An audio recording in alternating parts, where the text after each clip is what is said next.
What happens when a moody crime drama led by a British stage actor becomes one of the coolest shows of the 1980s? The concept was simple. A former CIA type haunted by his past puts an ad in the paper offering to help people the system has failed. It was gritty, atmospheric, and shot on real streets. So how did it go from a promising hit to sudden cancellation? Let's find out. This is the history of the Equalizer.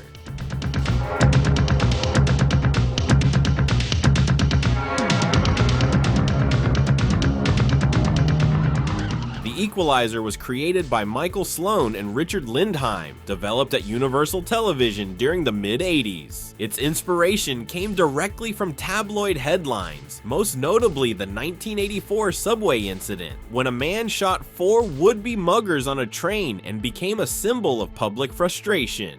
The premise centered on Robert McCall, a former covert operative haunted by his past and searching for redemption by helping people the system had failed. Unlike the brute force vigilantes popularized by films like Death Wish, McCall relied on strategy, intellect, and a network of contacts. The series combined weekly Case of the Week stories with continuing threads about McCall's past and the company. Recurring characters like Control, McCall's former CIA handler, would appear in multiple episodes. To the writers, McCall embodied the archetype of a bully beater, standing up for those the system had abandoned, while also representing what one producer called an Old Testament figure, a man who believed in good and evil, but was defined by his search for redemption. So the tone was dark, grounded in themes of guilt, morality, and justice.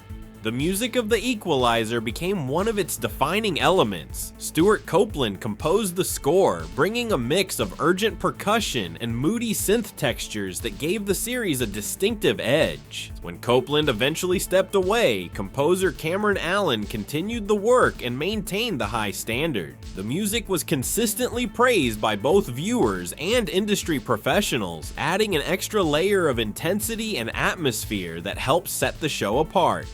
Edward Woodward wasn't the obvious choice for a network action lead in the mid-80s. He was best known for Callan, a British spy drama, and had earned acclaim for his role in Breaker Morant. But he had a quiet intensity that both Michael Sloan and Richard Lindheim believed was perfect for Robert McCall. According to their own words, they were determined to cast someone who could embody the character's gravitas and complexity, and they found that in Woodward. CBS, however, took some convincing. Woodward wasn't American, and he wasn't known to the average US viewer. Woodward accepted the role. His approach to McCall was methodical, calculated, and internal, not loud, not flashy, but deeply grounded in character. Casting the supporting players was just as crucial. The show featured a rotating cast of guests, including then unknown actors like Kevin Spacey and Vincent D'Onofrio, but it also built a stable of recurring characters. Chief among them was Control, McCall's former CIA handler, played by Robert Lansing. His dynamic with McCall added tension and depth, hinting at a long, murky past between the two. Another key addition was Mickey Kostmayer, a street-smart ex-Navy SEAL played by Keith Zarabaika. Originally introduced in Season 1, the character became a fan favorite thanks to his loyalty, dry wit, and unpredictability. Rounding out the ensemble were appearances by McCall's estranged son Scott, played by William Zabka, and allies like Jimmy, played by Mark Margolis. Despite its format, the show's casting helped create a sense of continuity. Regular faces and a lead actor who refused to play things safe, these decisions gave the Equalizer its distinct tone.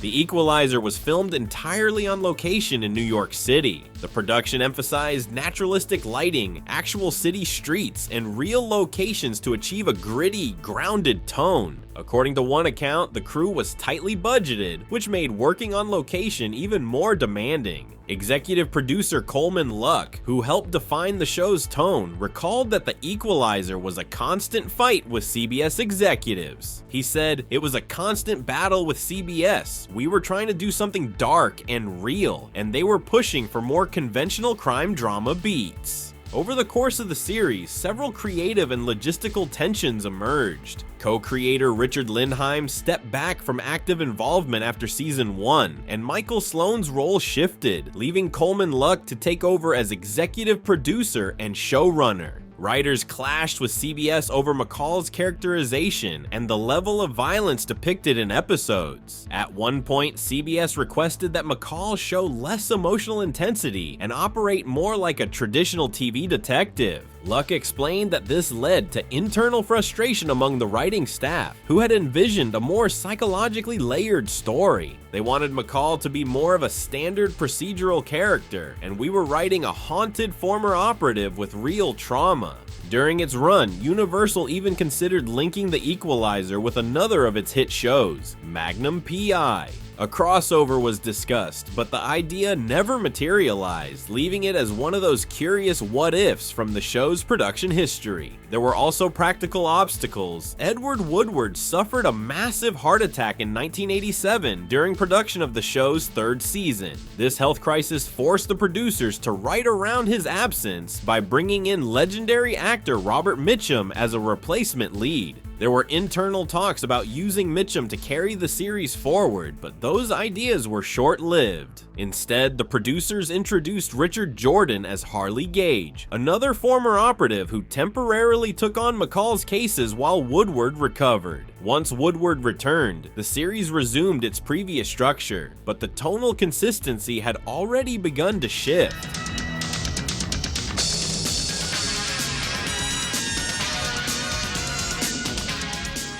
The Equalizer premiered on CBS on September 18, 1985, and the initial reception was mixed. On one hand, critics praised its style and Woodward's lead performance. Tom Shales of the Washington Post called the pilot attractively atmospheric and wrote it could become a welcome guest in many American homes. People Magazine's Jeff Jarvis wrote, "The plot's confusing and the show's as erratic as a pacemaker on low batteries." The show's first season ranked 63rd for the 1985 to 86 TV year, enough for CBS to renew it. It jumped to 36th in the 1986 to 87 ratings. Audiences responded to its crisp blend of vigilantism and mystery. Woodward's magnetic portrayal of Robert McCall earned loads of praise. The show received multiple Emmy nominations. The theme music was nominated for an Emmy Award in 1986. In 1987, Woodward won the Golden Globe Award for Best Actor in a Television Drama.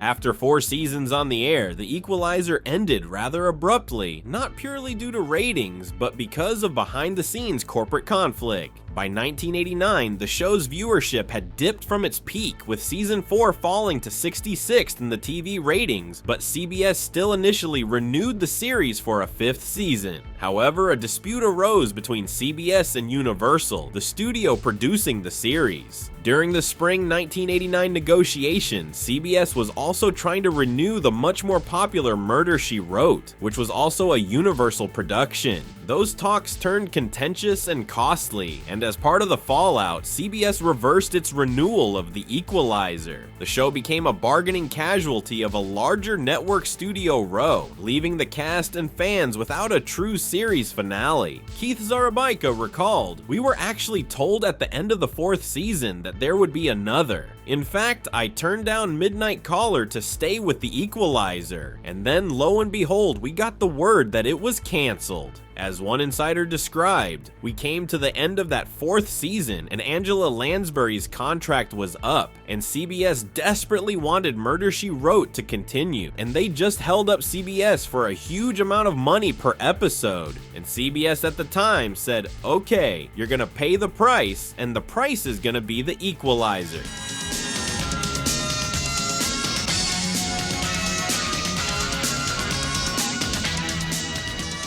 The Equalizer saw limited VHS distribution during its original run, but the full series later became available on DVD. Releases covered all 4 seasons in Region 1, with music rights complications delaying or preventing further releases in some markets. Although the original series was cut short, The Equalizer didn't stay gone. The property was revived on the big screen in 2014, with Denzel Washington taking up the mantle. That film's success led to 2 sequels in 2018 and 2023. Also, CBS brought the idea back to television in 2021 with Queen Latifah as Robert McCall. So how did The Equalizer go from promising hit to sudden cancellation? The answer is, a corporate dispute stopped season 5 from happening. But if The Equalizer proved anything, it's that television in the 1980s could be darker, moodier, and more complex than networks expected. It remains one of the decade's most distinctive crime dramas. And if you thought The Equalizer had a turbulent history, wait until you see what happened with Knight Rider. In our next video, we'll cover the complete journey from the iconic original series to Knight Rider 2000, Team Knight Rider, and the short-lived 2008 revival. Thanks for watching, and don't forget to subscribe for more awesome content.